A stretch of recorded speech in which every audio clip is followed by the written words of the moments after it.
Hi, everyone. Thank you so much for joining today. My name is Ashley Waters. I am going to be moderating this incredible panel of women on DE&I in the newsroom. I am so thrilled that you all agreed to be participants on this and that we have some attendees here that I'm sure are going to be really interested in everything you have to say. I'm going to let you all introduce yourselves, but I did want to briefly just talk about why we're having this conversation today, why it's so important and timely. And just talk through, why I feel like this is such a good moment in time to be discussing this. This last year was obviously crazy. Everyone saw that. But it was also a really interesting moment in time where I feel like DE&I is on the stage in a way that it maybe hasn't been before in recent years. Over the summer, Black Lives Matter really had a groundswell movement. Recently there's been a lot of conversations about anti-Asian hate and crimes that are taking place. COVID disproportionately impacted women, with thousands leaving the workforce in September with schools closing. And there's just been a lot of conversations with businesses, making efforts and promises about, DE&I and diversity hires. And it's not just businesses and private companies, but it's also newsrooms. There's been a huge effort over the past year to increase the amount of reporters and editors that are talking about, important DE&I stories, but also including and increasing more diverse voices in their own newsrooms, for really critical reasons. They want their newsrooms to look like the communities that they're talking about and to represent the country better. This just felt like a really pivotal moment to talk with people that work at these newsrooms that can talk about the changes they've seen, the impact that they've had, the stories they've been talking about, what they see happening next. So I'm just really thrilled we're having this conversation today. As an FYI, there's a Q&A box open. I encourage you to ask your questions. If I don't get to it right away, I promise I will get to it at the end. For now, though, I'm going to turn it over to our panelists and have them introduce themselves. Thank you again for joining us today. And Lahaja, if you want to kick us off, I'll have you start. Certainly. Thank you. Thank you, Ashley. And thank you to Pan for having us here. So my name is Lahaja Faraha. My background is in organizational development, change management, anything, I always like to say, anything dealing with the people side of the house. So organizational culture and in implementing strategies, people strategies to help organizations and their cultures grow and flourish. And I have been doing this now for, I guess, a little either over, at, or under 20 years, somewhere around there. And I've been doing it in the transportation industry, federal government, nonprofit, telephony industry, as well as media. And I am now the Director of Diversity and Inclusion at the Washington Post. So thank you for having me. Of course. Allie, I'm going to pass it over to you. Sure. Yeah. Ashley, I echo that. Ashley and Pan, thank you so much for having me, for putting this on.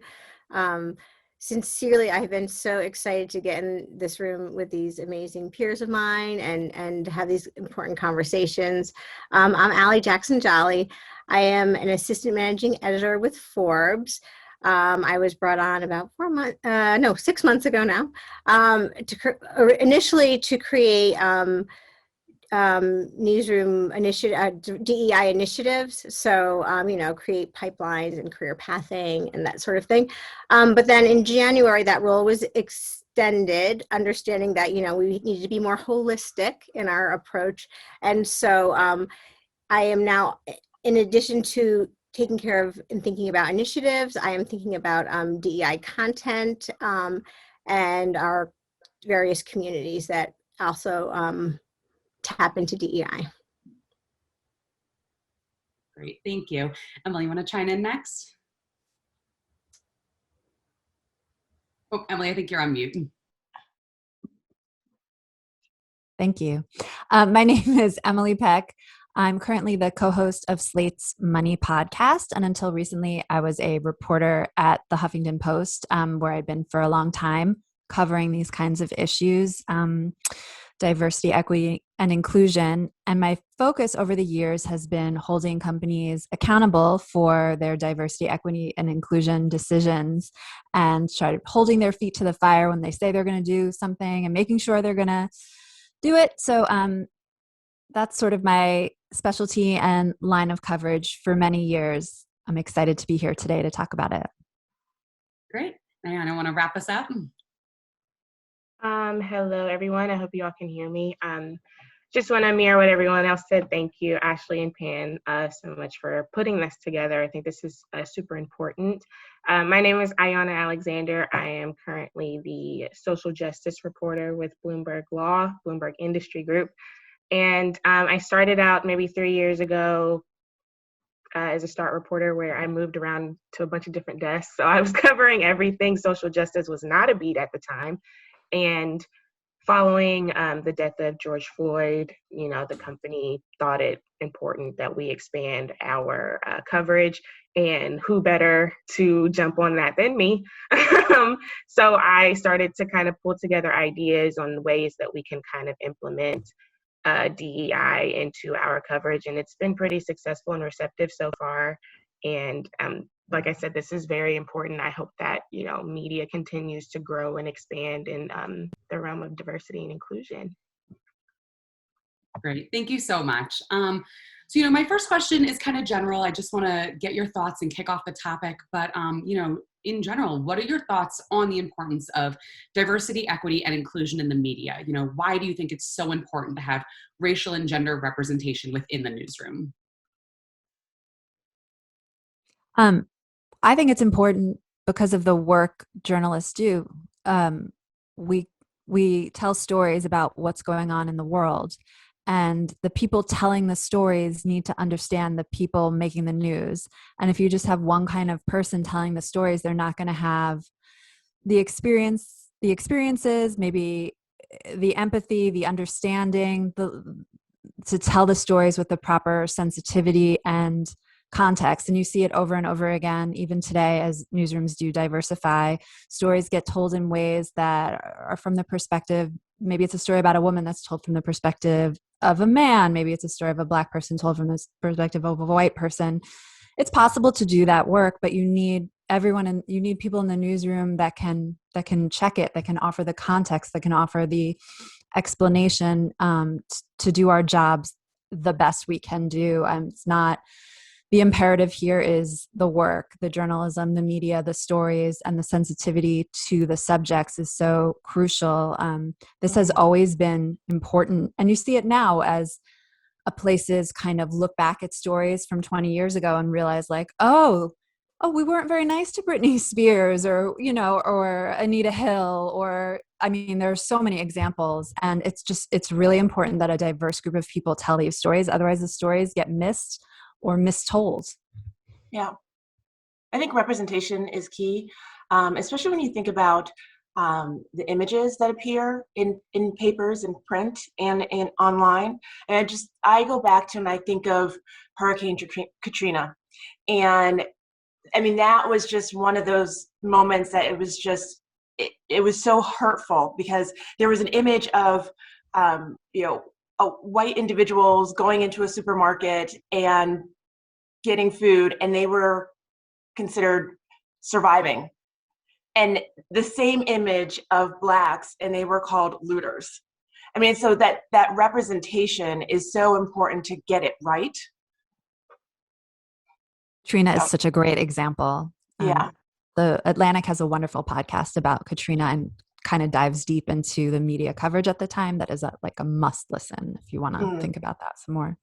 Yeah, and the story, I love, if you haven't seen it, there's a TED Talk called The Danger of a Single Story. And so this is what I think about whenever I think about our newsrooms, because it's this, everybody should watch it. It's about this woman who grew up outside of the US, I think in Nigeria, and she takes us through the danger of having one narrative, one story, right? So it's like when she came to college, she grew up very middle class in Nigeria. When she came to college, everyone that met her was like, oh, so you came from someplace in Africa, so you're poor, so you're not educated. How did you get here?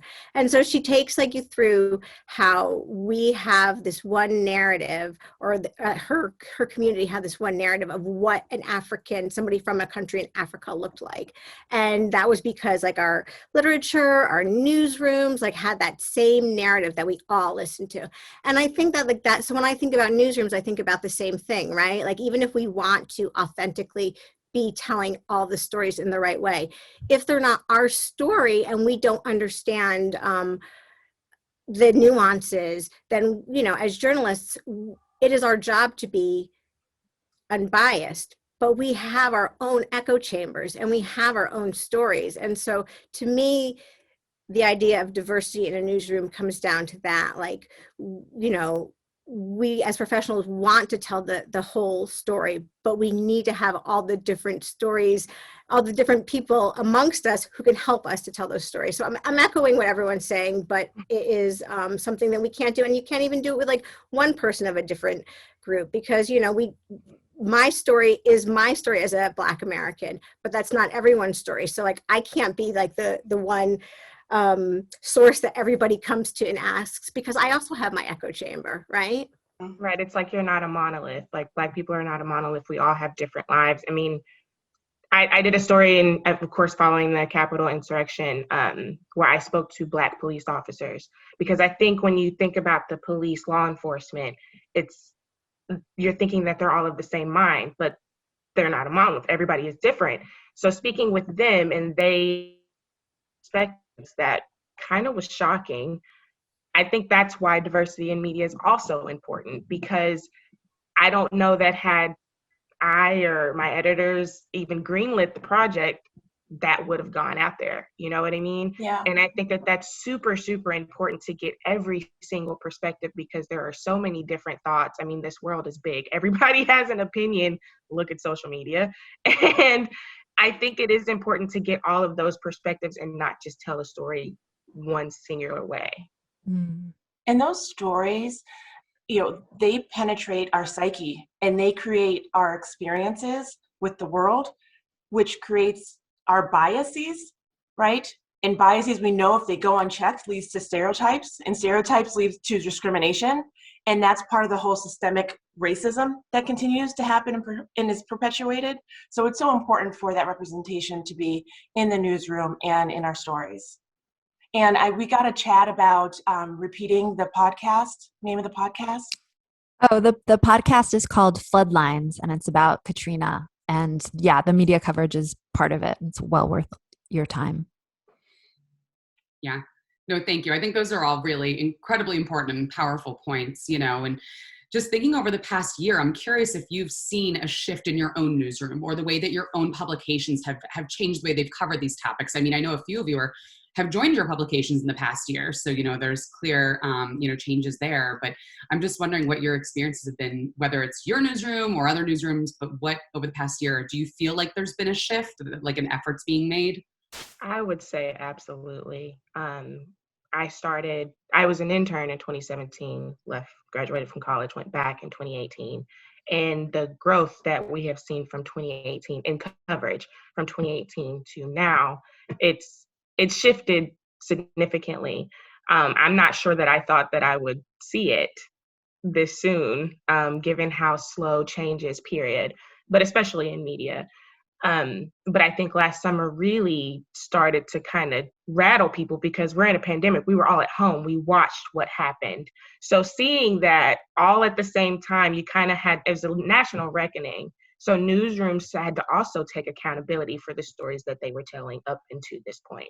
So yeah, I absolutely think that there was a shift. I hope that it continues. Something that I've spoken with sources about is, do we think it'll go back to business as usual? And I don't think so. I don't think that I don't think we're going to be allowed to go back to what it was before then. There's too many things that have happened up until this point and will continue to happen, especially given what's going on today, right now. Yeah, no, I agree with you that it won't go back. I always say, you know, well, two things. I agree. Everything changed, right? And I think like the biggest thing that I think it's, you know, as a Forbes reporter, like I think about industry as well as the newsroom. And like, I think across industry and in the newsroom, that change is that the American public isn't as naive as we used to be, right? Yeah. I feel that like before the summer and all the atrocities and the murder of George Floyd, you know, as we all know, there was this view that a racially charged incident would happen, you slap a Band-Aid on it, and, you know, the scandal would go away. And then something fundamentally changed with, like, I think within the fabric of society after this summer, in that we're not naive, right? How often do people keep me accountable for, are you just there to make Forbes look good? I promise you I'm not, right? And the thing is that I always say to people too, like, Pandora's box is open. Like, they put Allie Jackson Jolly in here, it is not getting back closed. So like whether, and again, it was not, I was not a figurehead, but I feel like for all of us in this room, all of us who do this work, like, you put us in this role and we are going to make change. Like, I believe that. I believe it is happening now. I believe it is not going back in the box. And so, no, I don't think it's going to go back. That was something that I was asked too. Do you think that you were thrust to the forefront because you make the company look better? And if that is the case, what I made sure to do was not only use that, but now I'm using this time to say, now that I'm here, let's talk about things that we are going to do different from now on. You know what I'm saying? Yeah. I think that now we are, especially my panelists, we are all been able to use our voices to say, this is what the standard is, and we're not going back to where we were before. If I'm going to be used, this is the way that we're going to do this.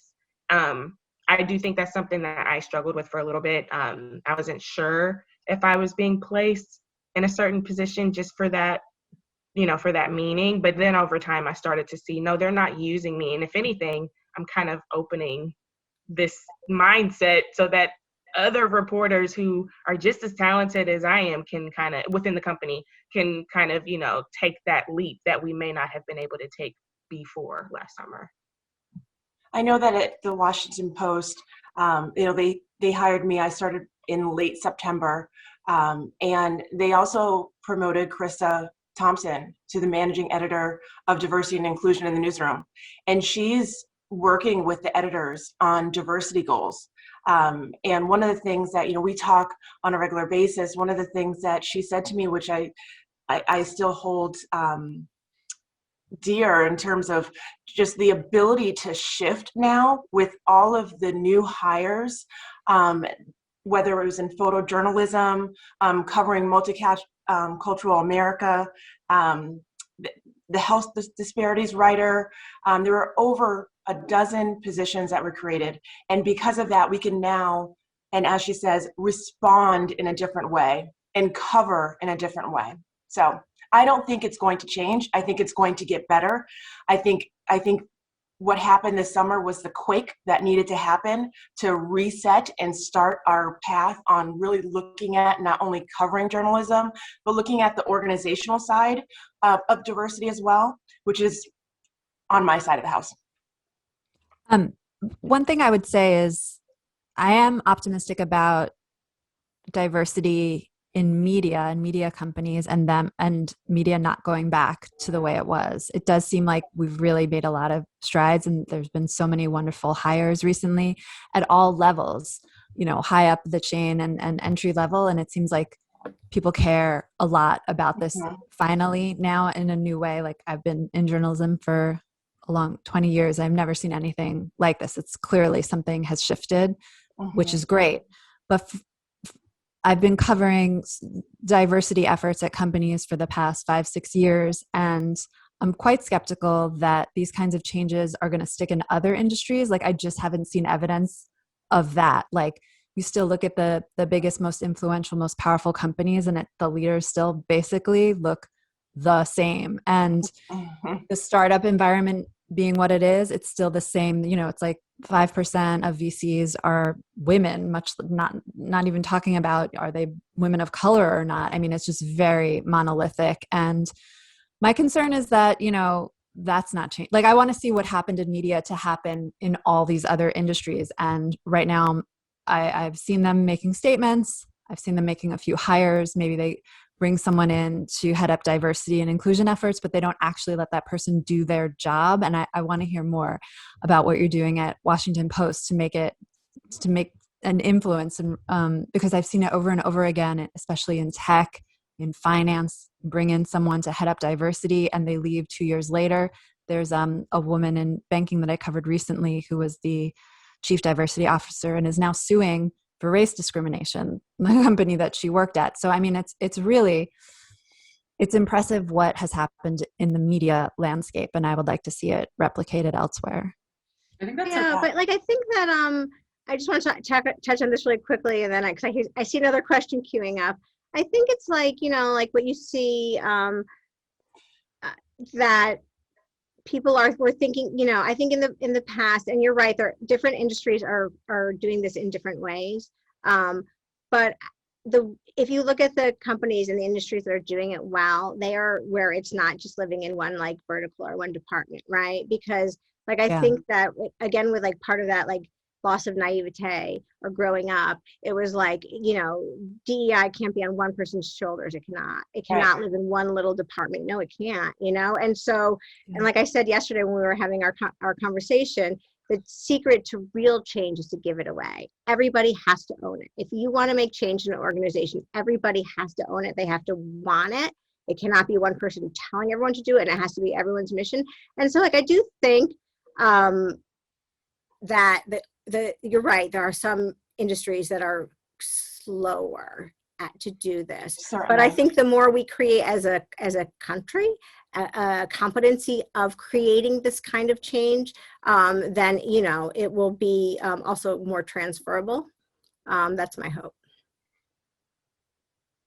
Yeah, I think this is a really good point. And, one of the things that I did want to talk about at some point was accountability. I know this is really important to everyone on this panel, but, how do you handle accountability with companies that you're covering, conversations you're having with sources, businesses that say things about their DE&I and diversity hiring efforts. And, Emily, like you were saying, like they make one or two hires, but then what happens a few years later? Like, how do you factor accountability into the storytelling that you do? And how does that play a role? So I want to address this not from the storytelling perspective. I'm not a journalist, and I don't want to play one on TV. So I want to address your question from an organizational culture perspective, right? Because diversity was the name of the effort, 20, 30 years ago. It has evolved. I mean, back in 2002, when I took my first diversity certification, the quote was, unconscious bias is the number one obstacle to diverse teams and organizations. Fast forward 20 years later, we're not talking about diversity, we're talking about inclusion and belonging. And when you can create a culture of inclusion and belonging, diversity will come. Diversity will die on the vine if it's just about hiring practices. It has to be about, it's at the structural level of the organization and the systems level of the organization. It's about the language, eradicating in-groups and out-groups. It's our vision and mission. It's how we manage performance, not just what someone does, but how they do it and how they treat others. It's embedding inclusion into the organization. And that will help with the staying power when you hire individuals. Because if you come to an organization and you feel like you're part of the out group and you don't belong in the language, it's, just for lack of better terms, the bro culture. If women are going in tech and it's the bro culture, then they're not going to stay, right? And they're going to look for somewhere where they feel like they belong. When we talk about diversity in journalism fits within the organization, and the organizational culture has to support the journalists who are writing. I love that idea of performance reviews, including how people treat others. I think absolutely that would be a great takeaway for everyone. Sorry, go ahead. I noticed in going back to storytelling, something that more reporters, especially minority reporters, are doing is being more intentional. We are asking the questions. If I'm talking to a CEO, I'm not going to just gloss over the fact that you only have 2% of your staff being people of color. Mm-hmm. If we're talking about recruitment, if we're talking about retention, I'm going to ask you about that. You know what I mean? I'm not going to shy away from, which I think some, stories kind of did before. I'm not going to shy away from that. You can't say we're all about D&I, DEI, and that isn't reflected in your staff. So being intentional and asking those hard questions, I had to get used to doing that because sometimes the answers aren't, sometimes they can get a little testy and like, who do you think you are? But I'm going to ask those questions because the public does have a right to know, and so do so many industries. I don't want to ever work in a place where I don't want to not feel like I belong. That's I right. can go somewhere else. You know what I mean? Because for most people, I mean, yeah, money is important. That plays a role. But I don't want to go to work every day if I'm miserable. If I That's right. feel like I can't speak my mind, I can't say anything. And yeah, it did take me a while being on the job for a couple years before I too felt comfortable to say what I was thinking. But I had to get to that point, and I kind of had to carve out a little bit of a space. So in storytelling, I'm not gonna ask companies or law firms in particular about what they're doing as far as D&I if that's not reflecting in how I do business with my company, if that makes sense. It I does. mean, I spoke with a few law firms, and I thought it was great that the managing attorneys, the partners, are saying, yeah, we could work on retention. That's shocking. You know what I mean? Yeah, we bring people in, but they don't really make it Stay. past. And that's the thing, like, to speak about like accountability, like, I do think that's one thing that is changed, right? Is that transparency, right? Like that you said, people are now willing to say, yeah, I mean, yes, you're right. We did not have it done. We did not do it well. And here is what we're thinking about now. And also, like, we don't know all the answers, right? Because I think everyone who's watching, probably, I know everyone on this panel knows, if you speak to someone who is like, this is easy work, it's quick work, then fire them. They're not the right person for the job, right? This is slow work. It is like slow, intentional. I love that you use the word intentional. It is slow, intentional work. I am always a bit of I'm a little evangelical in this work, because I think you have to believe, like, you have got to believe that it is possible. So, I think there's that piece as well, but it is so slow. And I think that one of the big, I really do think one of the highlights that came out is that people are more intentional, like you said, and also more transparent, right? Like, because like the fact that I know Forbes looks at the way we did things and the way we want to do things. Again, I know I do know this. My colleagues are very, very dedicated to creating more diversity.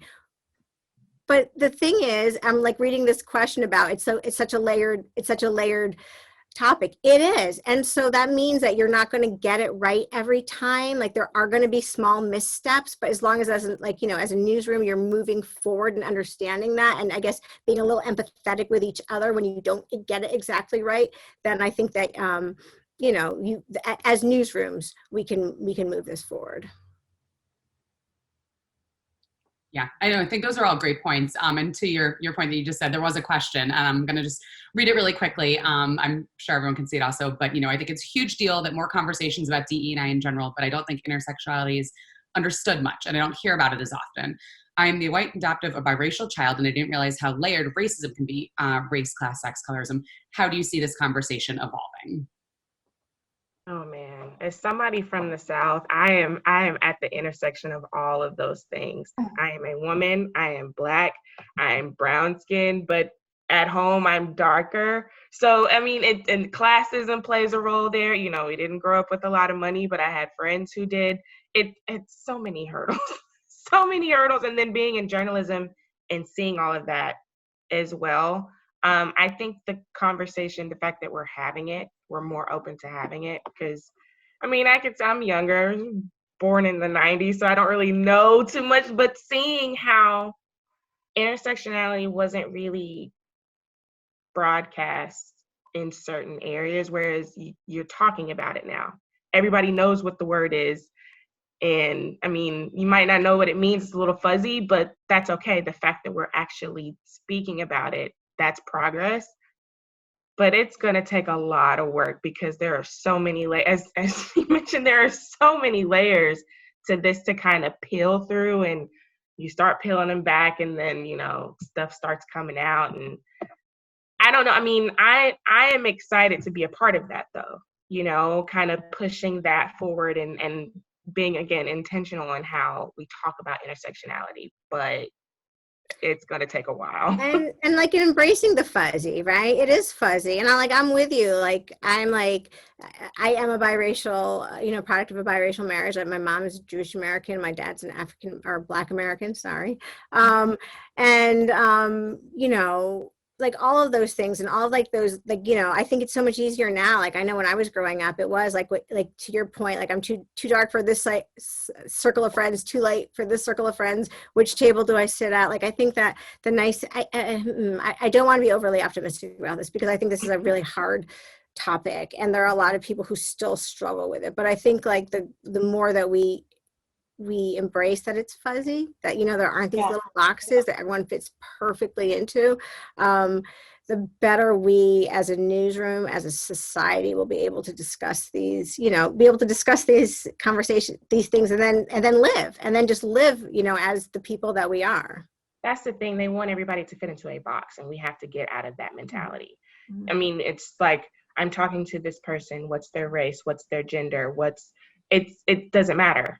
You know what I mean? We have to stop placing people in categories because it's so broad. There's so many things happening that, it's kind of unfair to limit people to a certain box, if that makes sense. So yeah, embracing the fuzzy it's helpful, but I just don't know when that will start. Or I think we're starting it, but I don't know when we'll actually get to where we need to be. It's probably just something that's constantly evolving. I think so. And I think that's part of also, creating that inclusive culture is helping people feel as though they belong in organizations.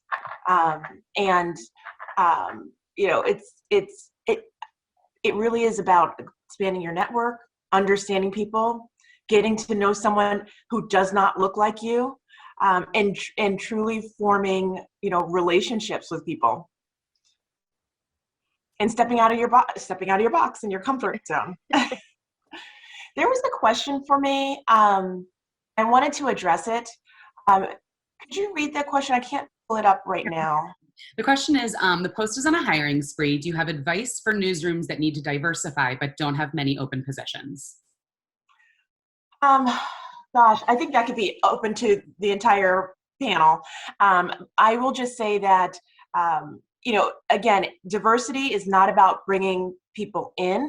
It's about creating opportunity and space for individuals who are at the organization. And the way that you do that is you have, whether it's internships or fellowships, allowing people to work on assignments across their discipline.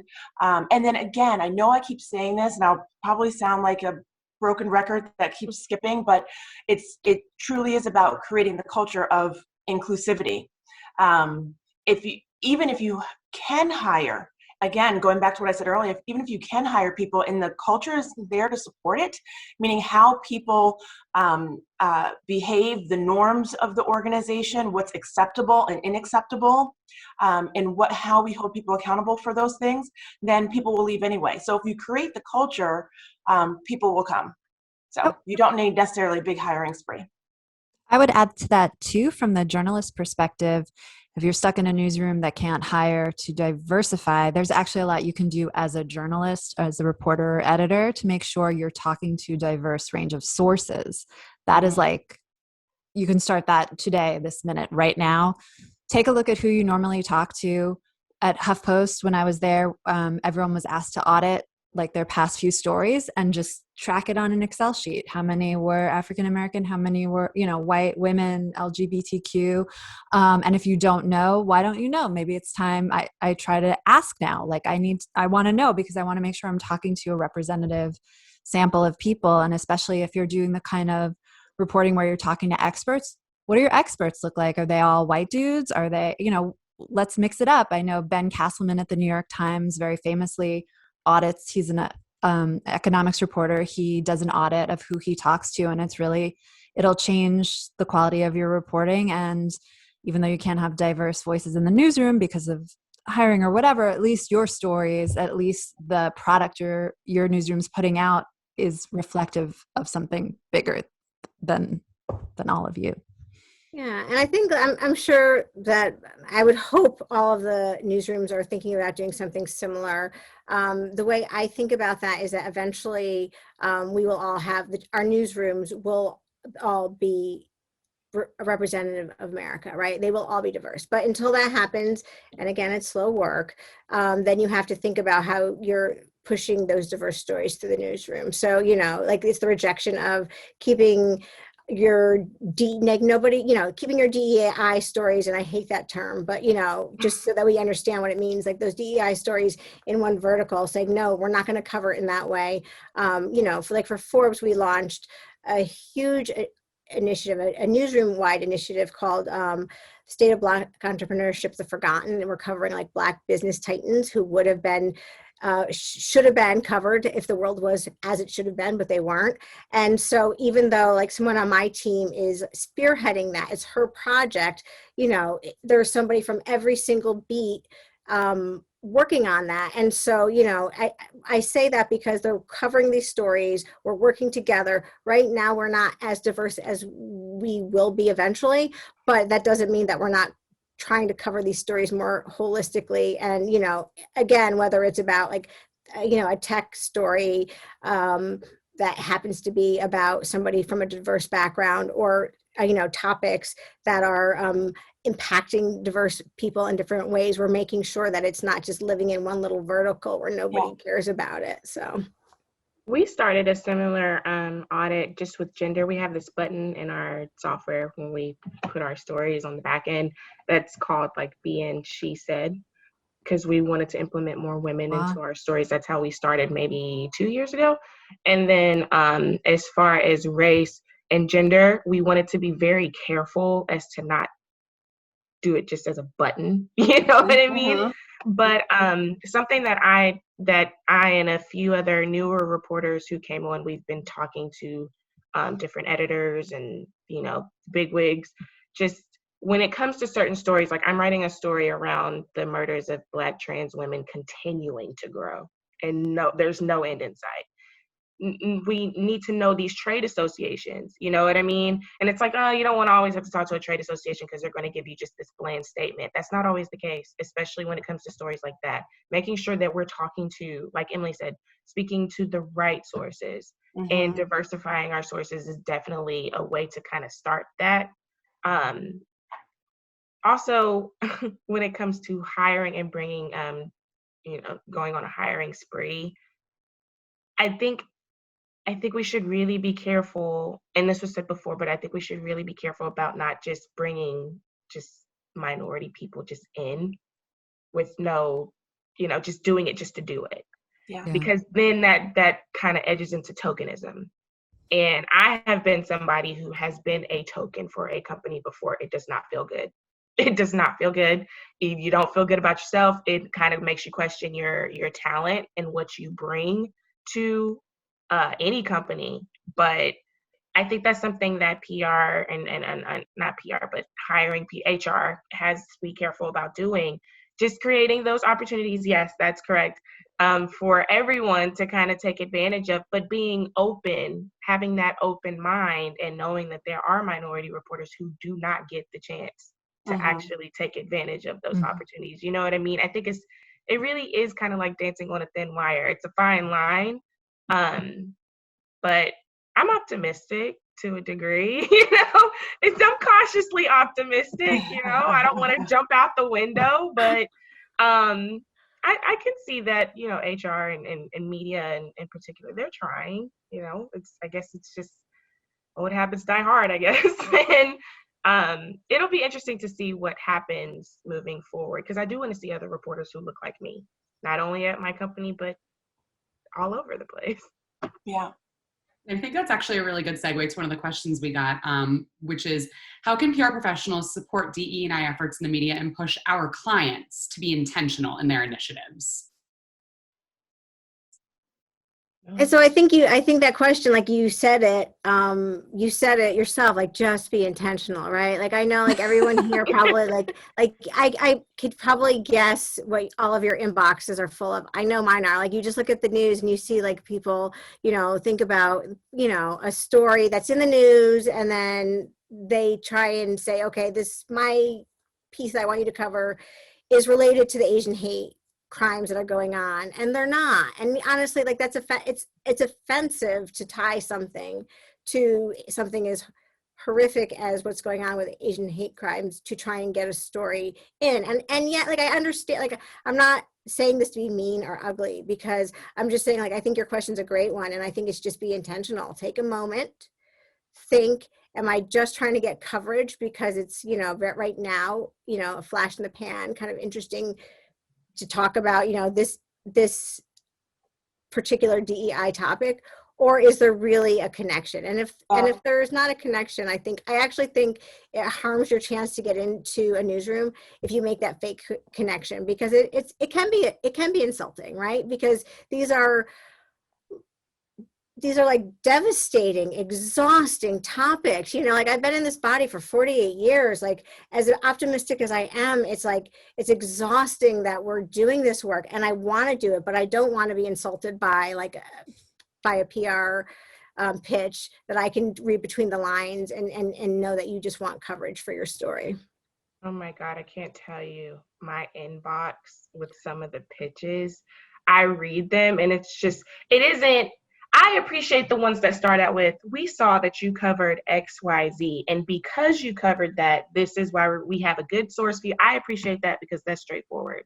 What I don't like is that you see what's happening on the news and it's just like, oh, did you watch what was on CBS?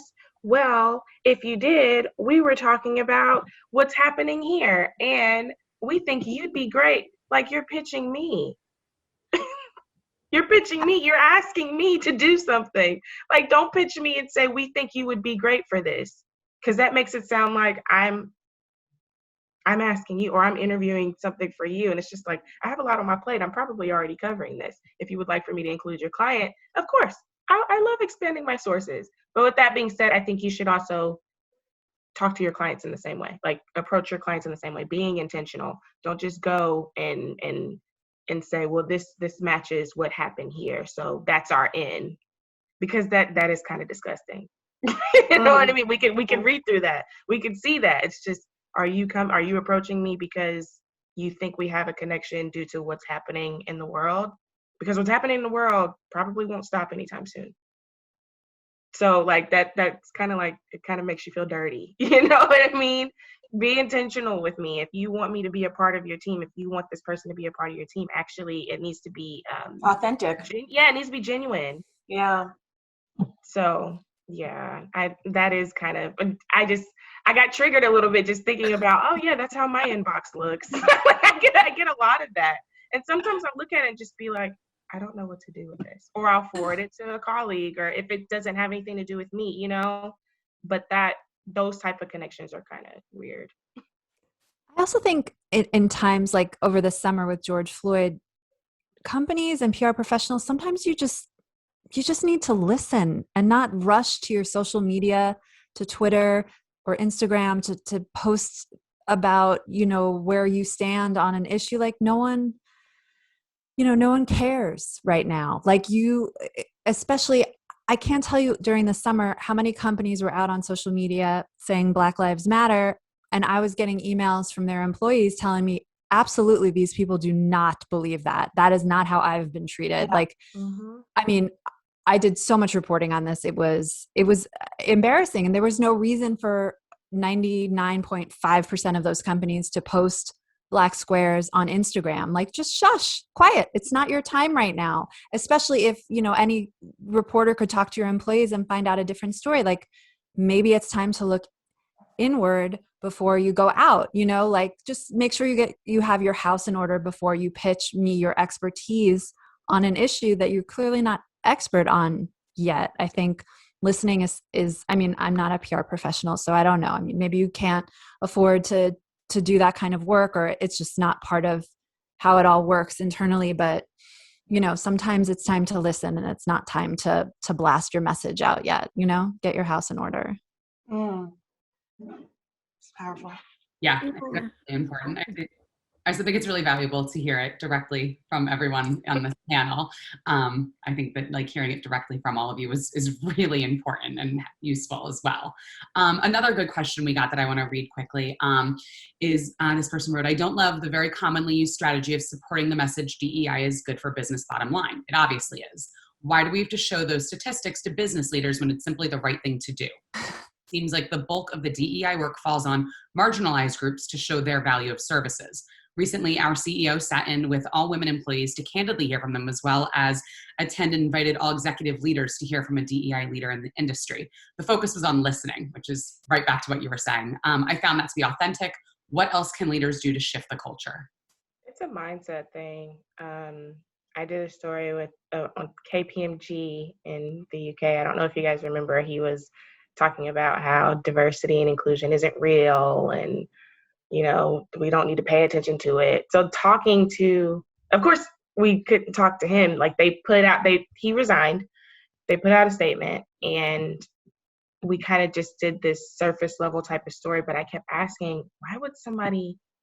How disheartening is that to hear from your CEO? Diversity and inclusion isn't a real thing. It's a mindset thing. So it's hard. It's hard to come up with an answer for that. But I think everyone's stronger in numbers. So what I've been finding is that you have quote unquote lower staff coming together. You have unions, the importance of the union. You have employee resource groups in certain companies that come together. They talk about these things and then they take it straight to the top. And if something's not shifted, then there may be repercussions. It's really hard to kind of answer that question as far as leadership mindset, though. I think I kind of have two things about that. One is that I do think exactly what you're saying. It's this conversation right here, and this is why I honestly, sincerely thank you for having this conversation. These conversations, I think, are how you change people's attitudes, right? And they're uncomfortable sometimes, right? These can be really uncomfortable conversations. They can be uncomfortable to sit through and not say anything. And as Americans, to follow up on the earlier question, these are such complex issues that we ask ourselves, will we ever untangle them all? And so just based on our national history and who we are, these are hard questions, but I think we have to have these conversations. The more we have these conversations, the better we will be. And so I think leadership should open themselves up to having these kind of conversations. I think the other thing is I actually don't mind framing things in terms of the benefit to diversity, equity, and inclusion. And so in terms of the newsroom, I say that because I feel like sometimes when you bring in diverse candidates and say, look, we're doing this for you, we've created these opportunities. I don't think about it that way. My being at Forbes is making Forbes better. So there is benefit to Forbes for me being here. And as we just created a fellowship program for HBCU students as I bring them on. I have committed to them that I am their mentor in all of this. And I say to them every single time I meet, or when I talk to Black journalists, brown journalists, diverse journalists, women journalists, I say, look, you are so valuable and I want you to know that. You coming into the Forbes newsroom helps Forbes. It helps the American people understand these stories better. If we don't think that there's a bit of a crisis in journalism right now, then you think about how people consume their news. They go to the channels, instead of having diversity in one newsroom, we've created these diversity of channels. People go to the channel of the newsrooms where they feel that people understand their perspective. And so we're not listening to the same news. And because of that, some people believe in masks and some people don't. Some people believe in racism and some people don't, right? We don't believe in science the same way because we listen to such different channels of news. And so I think that by having diversity in one newsroom, it is better for the bottom line. So for me personally, it doesn't bother me to think about it that way. It actually makes me feel better because I don't want to be anyone's token. Like I really, really, truly believe that I am making news better by being here. And that's important to note because I can't tell you how many times I've gone into a newsroom and someone made it seem that I should be grateful for the opportunity that they are giving me.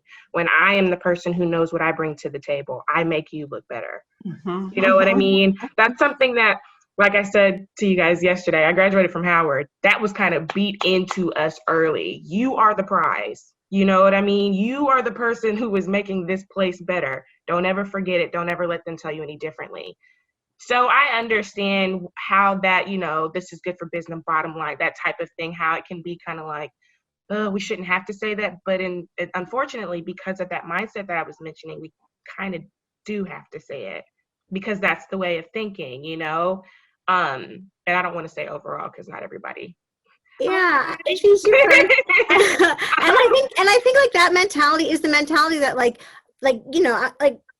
I think white men have that mentality, right? That they are here, they're increasing the bottom line by being there. And so that's why the same way I don't think it's harmful to say, because I believe it. And I believe like these amazing, emerging, talented journalists I'm bringing in, I believe it about them too. So I do, yeah. So I mean, I do hear the point, like, why does everything have to be about money? It shouldn't all be about money, but in terms of like what you bring as an employee, as a diverse employee, I think it's okay to think about that, the value that you're bringing. It's like, but how do you balance that though?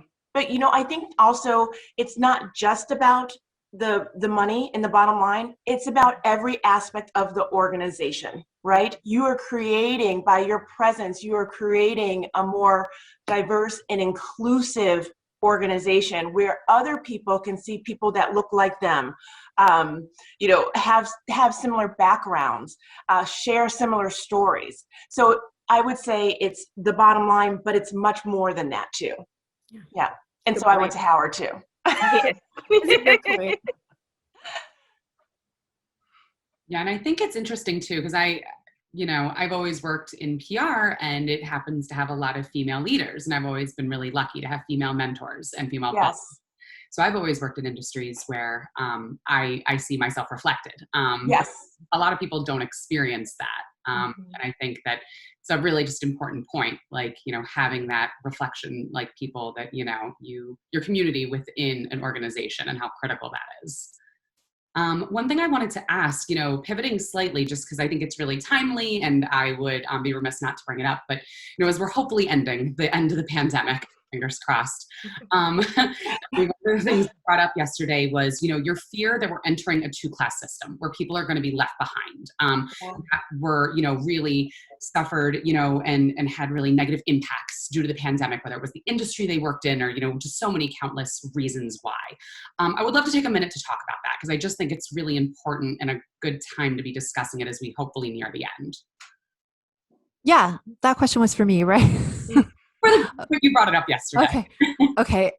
Yeah, this is something I'm thinking about a lot because I'm working on a story for a news outlet considering what's going to happen to all the women who left the workforce over the past year. It's over 2 million. A lot of them were forced out because they had to deal, and not just women, men too, some of them, men left too, rather, because they had to deal with caregiving issues at home, whether because it was their children were home for school closures or because they were caring for people who were sick at home.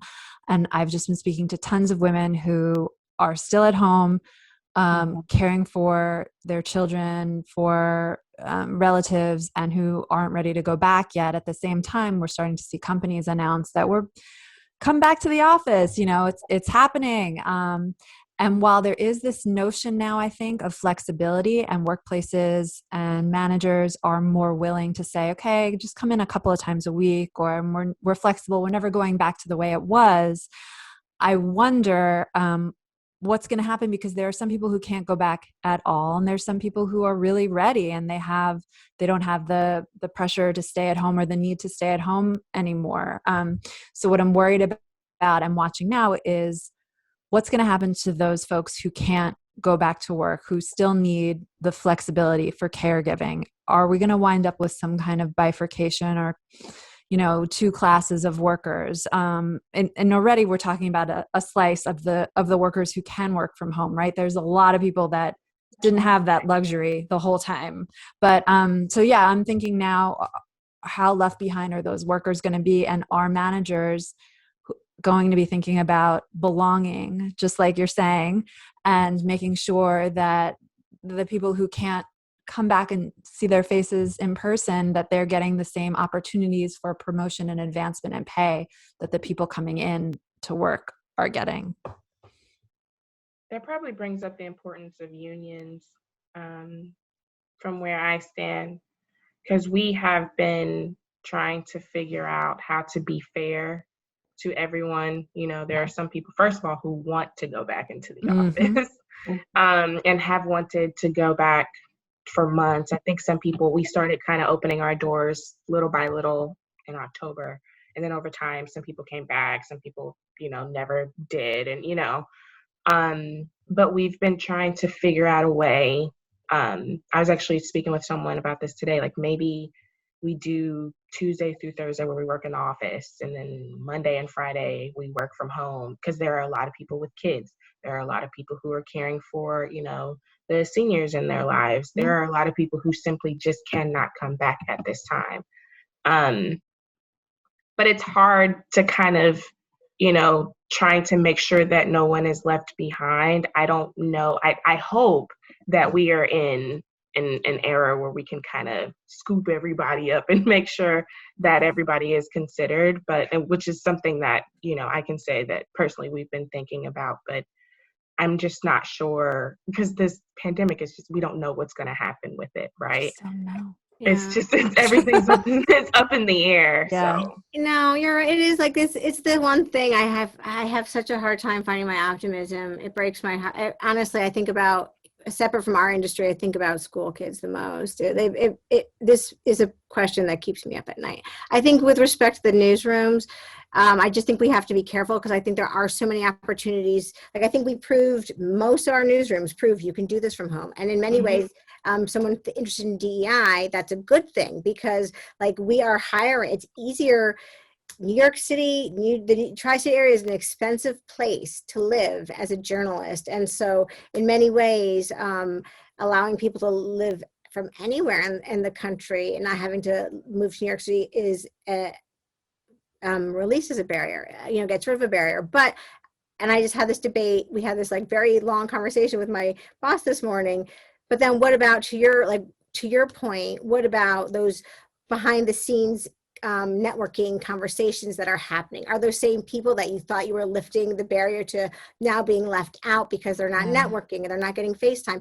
I think it's such a good question. I don't think it has a quick answer, for me at least. Yeah, It's changing.